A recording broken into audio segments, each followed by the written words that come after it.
बच्चों, आज मैं तुम्हें एक कहानी सुनाने जा रही हूँ। एक सुंदर वन जंगल में एक नन्ही चिड़िया रहती थी। एक बार एक कौवा उड़ता हुआ वहाँ आया और चिड़िया से बोला, मुनमुन बहन, क्या मैं इस डाली पर बैठ सकता हूँ?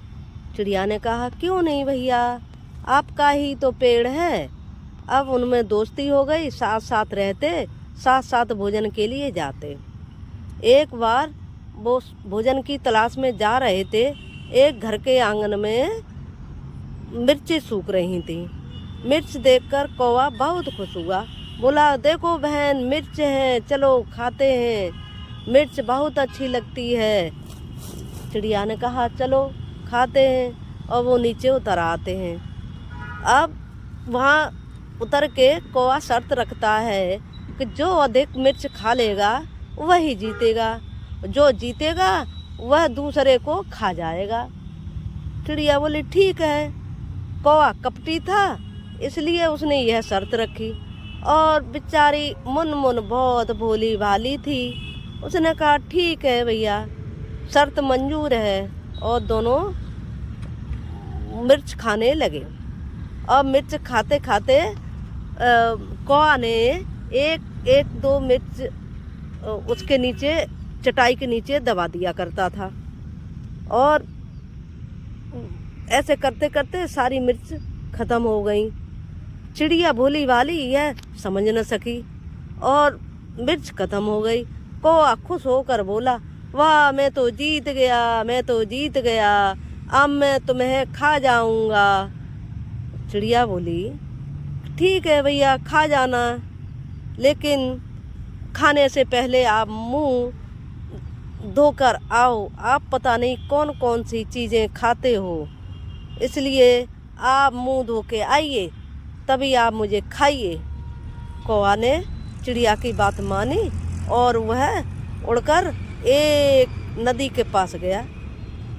और वहाँ जाकर वह पानी लेने के लिए जैसे ही उसने चोंच डाली, नदी बोली कि भैया, पहले घड़ा लेकर आओ, आप गंदी चोंच लेकर रहते हो, मुझे पता है आप गंदी गंदी चीज़ें खाते हो, इसलिए घड़े में पानी ले जाइए और तब मुंह धोइए।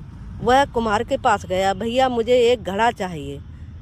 कुम्हार ने कहा, भैया घड़ा तो नहीं है, लेकिन मैं बना दूंगा, आप मिट्टी ले आओ। तो कौवा मिट्टी लेने के लिए फिर चल दिया।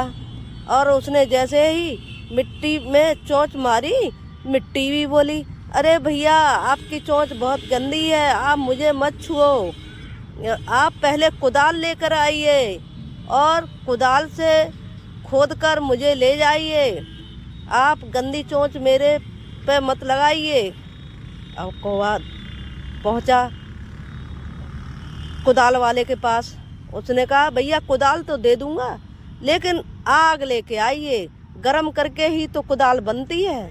और एक औरत खाना बना रही थी, उसने उसकी चोंच में जलती हुई लकड़ी लगा दी।